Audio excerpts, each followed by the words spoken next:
So today I got in a Gear S3 battery, which fits quite well under the Pi LCD. It's just the right depth and width. I maybe could have gotten a battery with a little bit of extra height. Though Gear S3 batteries are pretty cheap. I paid about $10 for mine, and mine's a name brand anchor cell I got on Amazon with Prime shipping. Sure, I could have gotten it cheaper if I bought it from the depths of AliExpress or whatever, but then I don't know if I'm getting a great quality cell, which doesn't matter for some projects if they're just going to be used occasionally.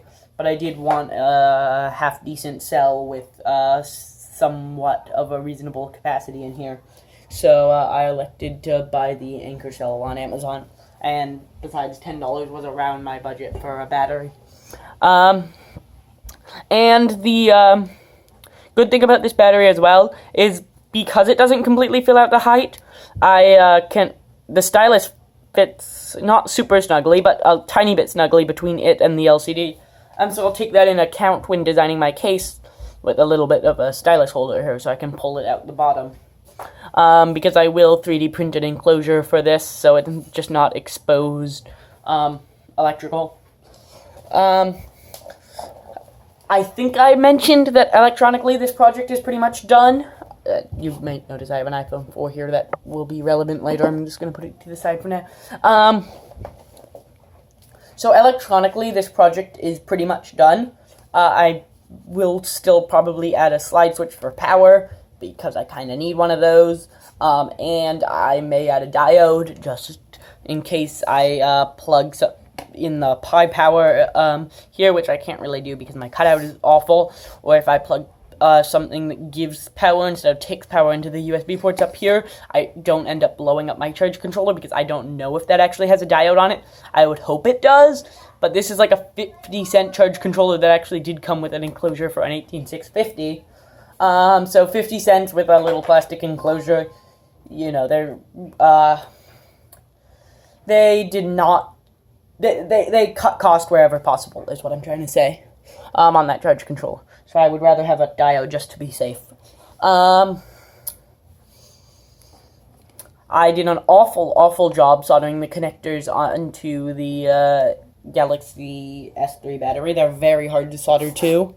I will show this on soon, even if I have to do it in a separate clip, because I'm already 3 minutes into this, and when I'm recording at this resolution, my phone limits me to 5 minutes a clip. So this is why I have an iPhone 4. This was an iPhone 4 case, but I have an iPhone 4 for scale, basically, because,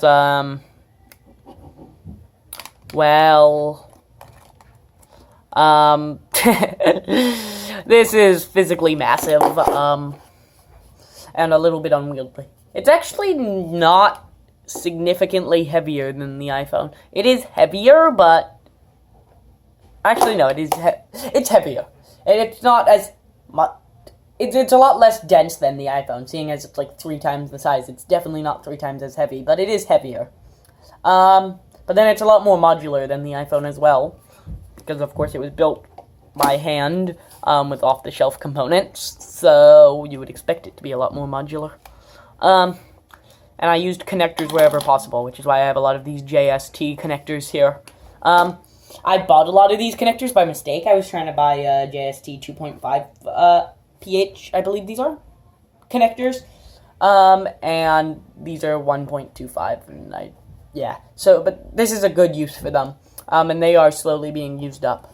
So I am running low on time in this clip, so I will show it powering up in the next one, because there's no way I have enough time left here.